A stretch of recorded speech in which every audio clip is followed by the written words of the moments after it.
ধন্যবাদ জয়নুল। জুলাই আকাঙ্ক্ষার মানে আমরা যদি বলি যে মূল আকাঙ্ক্ষা কি ছিল, ঠিক আছে, মূল আকাঙ্ক্ষা তো ছিল শেখ হাসিনার পতন। শেখ হাসিনার পতন তো হয়ে গেছে, শেখ হাসিনা পালিয়ে যেতে বাধ্য হয়েছে এবং অত্যন্ত ভয়ানকভাবে তার পতনটা হয়েছে, যেটা আমরা হয়তো অতটুকু কল্পনাও করি নাই। নাম্বার টু হচ্ছে একটা জিনিস ছিল যে এটা নিরপেক্ষ তত্ত্বাবধায়ক সরকারের অধীনে নির্বাচন, এটা ছিল গণ অভ্যুত্থান বা আন্দোলনের একটা চাওয়া। তো সেই পথে তো আমরা হাঁটছি, সেটা বাস্তবায়ন হবে ফেব্রুয়ারিতে, সেটা কতটুকু কি হবে সেটা নিয়ে অনেক আলোচনা আছে। 3 নম্বরে হচ্ছে এই জুলাই অভ্যুত্থানের যে একটা বিরাট সময় আমরা পার করে এসেছি। আপনি যদি ওই 36 দিন ধরেন, একটা 36 দিন, আর যদি আপনি পুরো আন্দোলনের ধরেন প্রায় 15 বছর ধরে, এই 15 বছর ধরে গুম, খুন, নির্যাতন, অপমান, অপদস্থ হওয়া, পদ বঞ্চিত করা, অপমানিত করা, একটা হিউজ বৈষম্য এবং নিপীড়নের হিস্ট্রি।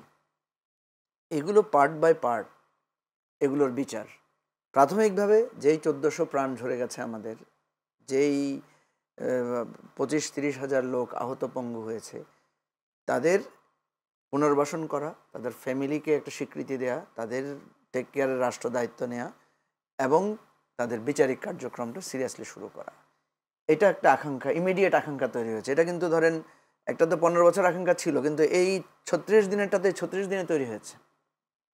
অ্যান্ড দেন এই রাষ্ট্রটাকে যে আমরা একটা বদলাতে চেয়েছিলাম মানে কি, দেখবেন আপনি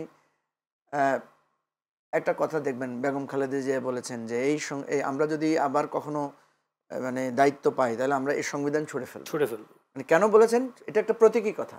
এই প্রতীকী কথার মানে হচ্ছে যে এই রাষ্ট্র ব্যবস্থাটাকেই শেখ হাসিনা ধ্বংস করে ফেলেছে, আমরা সেটাকে পুনর্গঠন করব। বিএনপি 31 দফা একটা প্রস্তাব দিয়েছে, আমরা বিভিন্নভাবে আমাদের রাষ্ট্র মেরামতের আকাঙ্ক্ষা ব্যক্ত করেছি, ঠিক আছে। তাহলে এই জুলাইয়ের আরেকটা আকাঙ্ক্ষা হচ্ছে যে এই মানে এই যে এসপিরেশনটা তৈরি হয়েছে মানুষের, যে আগের মতো আর রাজনীতি চলবে না, আগের মতো আর ফ্যাসিবাদী ব্যবস্থা চলবে না, আগের মতো ভোট ডাকাতি চলবে না, আগের মতো দুর্নীতি চলবে না, আগের মতো টেন্ডারবাজি, হল দখল, ক্যাম্পাস দখল চলবে না। এই যে একটা আকাঙ্ক্ষা তৈরি হয়েছে, দেখবেন এখন সবাই দাঁড়িয়ে কথা বলে, হ্যাঁ আগের মতো কথা বললে হবে না, আগের মতো সেই দিন আর নাই রে নাতি, খাবলায়া খাবলায়া মিঠাই খাইতি, বলে না সেরকম। যেমন সে ফর এক্সাম্পল, এখন আমরা যে বসে কথা বলছি, সরকারের সমালোচনা করছি, একে অপরের সাথে ডিবেট করছি, আমরা যে সংস্কার কমিশনে আলাপ করেছি, এই প্রত্যেকটাই তো এই স্পিরিটের একটা ছাপ, তাই না? তাহলে এই যে বিশদ আকাঙ্ক্ষা, এটা তো আর একদিনে, 1 বছরে, 2 বছরে বাস্তবায়ন হবে না। এটার একটা বিশদ রোডম্যাপ থাকবে, এটা একটা প্রতিজ্ঞা থাকবে, প্রতিশ্রুতি থাকবে। তো সেই হিসাবে আমি যেটা মনে করি, জুলাই আকাঙ্ক্ষার বাস্তবায়ন শুরু হয়েছে। কতটুকু আমরা স্যাটিসফাইড সেটা আলাদা বিষয়। আমি মনে করি যে রাজনৈতিক দলগুলো এখন স্বাধীনভাবে কথা বলতে পারছে, নিজেদের মধ্যে একটা ডিবেট করতে পারছে, এবং আমরা যে মন খুলে স্বাধীনভাবে চলাচল করতে পারছি, এটা একটা বড় উন্নতি।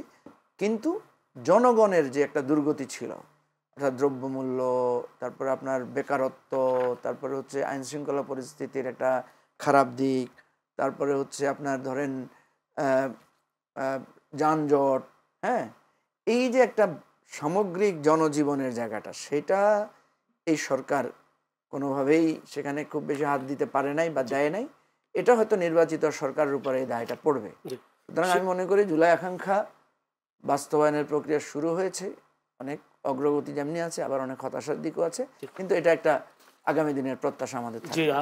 যে নির্বাচনের কথা বলছে, নির্বাচনী আকাঙ্ক্ষার কথাও আপনি বলেছিলেন, কিন্তু এখন যে বিএনপি, জামায়াত, এনসিপি যে একটা জায়গায় তারা দ্বন্দ্বে লেগেছে, কথার লড়াই চলছে, আপনিও একটা বক্তব্যে বলেছেন যে আসলে তারা এখন ইগো সমস্যা হচ্ছে, তাদের ইগো সমস্যার কারণে তাদের মধ্যে জাতীয় ঐক্য যেটা ছিল সেই ঐক্যের মধ্যে একটা ফাটল ধরেছে।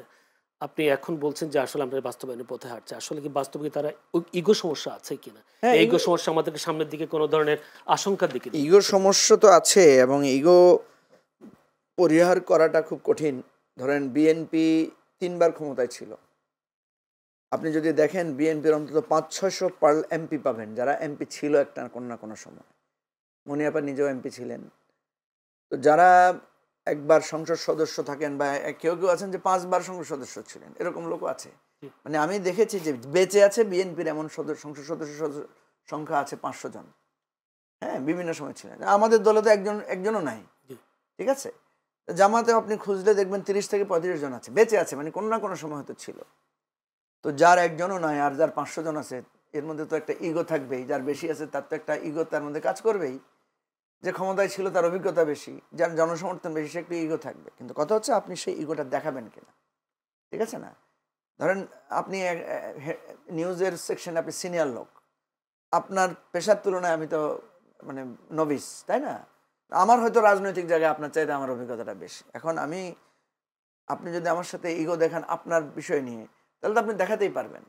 আমি যদি আমার জায়গায় ইগো দেখাইতে পারবো। এখন আপনার জায়গায় আপনি ইগো দেখাইলেন, আমার জায়গায় আমি ইগো দেখাইলাম, তাইলে আমার আর আপনার মধ্যে তো একটা সমাধানে পৌঁছানো যাবে না। সেই ইগো সমস্যার কারণে কোনো সংকট তৈরি হওয়ার আশঙ্কা দেখছেন? সংকট কিছুটা তৈরি হচ্ছে, কারণ যখনই বিএনপি বলে যে এইটা এরকম হইতে হবে, তারপর ধরুন জামাতের মধ্যে আমরা ইগো দেখতে পাচ্ছি, কারণ তাদেরও অনেক সংগ্রামের ইতিহাস পার হয়ে এসেছেন, তাদের একটা জনপ্রিয়তার লক্ষণ দেখা যাচ্ছে।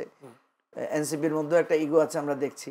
তো এখন কেউ যখন একটা কথা বলে ফেলে যে আমি এটা চাই নভেম্বরে, কেউ বলছে আমি চাই ইলেকশনের দিন একসাথে, এবং সমাধানের জায়গাটায় একসাথে পৌঁছার জন্য কেউ যদি ছাড় না দেয়, তাহলে তো এটা ইগোয়েস্টিক প্রবলেম। জি, ধন্যবাদ।